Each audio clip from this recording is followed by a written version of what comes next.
नमस्कार, मेरा नाम है अमित। स्वागत है आपका इस चैनल पर। ऑनरेबल प्राइम मिनिस्टर ने अभी कुछ ही दिन पहले जम्मू एंड कश्मीर की वर्तमान परिस्थिति और परिसीमन के संबंध में एक सर्वदलीय बैठक बुलाई।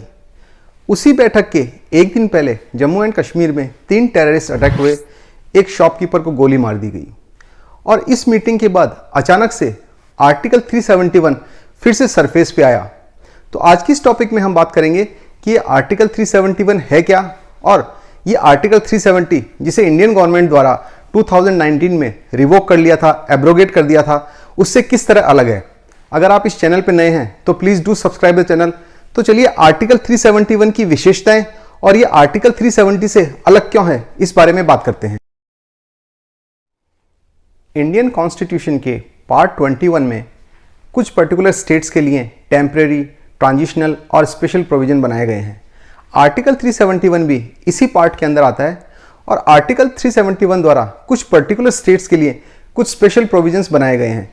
जैसे कि नागालैंड के लिए ये प्रोविजन बनाया गया है कि नागालैंड की जो भी सामाजिक और धार्मिक प्रथाएं हैं, कस्टमरी लॉ है, सिविल और क्रिमिनल जस्टिस एडमिनिस्ट्रेशन जिसका निर्णय नागा कस्टमरी लॉ के अनुसार होना है, या नागालैंड में ज़मीन की जो ओनरशिप है उसका ट्रांसफ़र, ज़मीन से जुड़े रिसोर्सेज की ओनरशिप का ट्रांसफ़र, इस सभी के संबंध में यदि पार्लियामेंट कोई लॉ बनाती है तो ऐसा लॉ नागालैंड में तभी लागू हो सकता है जब नागालैंड की लेजिस्लेटिव असेंबली उसे रिजोल्यूशन के द्वारा ये तय कर दे कि ये लॉ नागालैंड पे लागू होगा। इसके अलावा ये लॉ नागालैंड में लागू नहीं हो सकता है। इसी प्रकार अलग अलग स्टेट जैसे कि महाराष्ट्र, गोवा, कर्नाटका, गुजरात, नागालैंड, आसाम, मणिपुर, आंध्र प्रदेश, तेलंगाना, सिक्किम, मिजोरम, अरुणाचल प्रदेश, इन सभी स्टेट्स के लिए भी अलग अलग स्पेशल प्रोविज़न बनाए गए हैं। अलग अलग स्टेट्स के लिए ये स्पेशल प्रोविज़न समय समय पर कॉन्स्टिट्यूशनल अमेंडमेंट के द्वारा ऐड किए गए।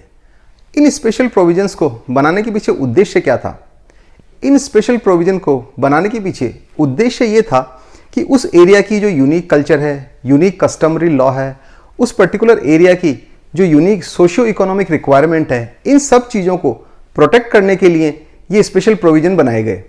और इन स्पेशल प्रोविज़न को इम्प्लीमेंट करने की जिम्मेदारी गवर्नर को दी गई या स्टेट लेजिस्लेटिव असेंबली को दी गई। ये पर्टिकुलर स्टेट के हिसाब से अलग अलग तय किया गया। आर्टिकल 370 और 371 में डिफरेंस क्या है?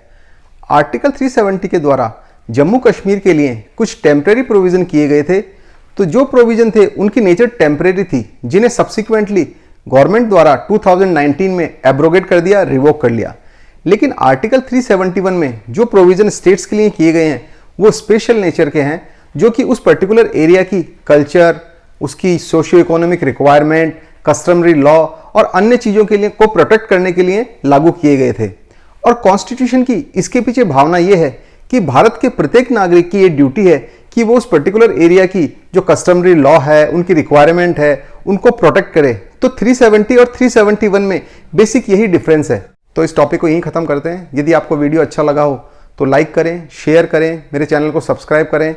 यथो धर्मस्ततो जय।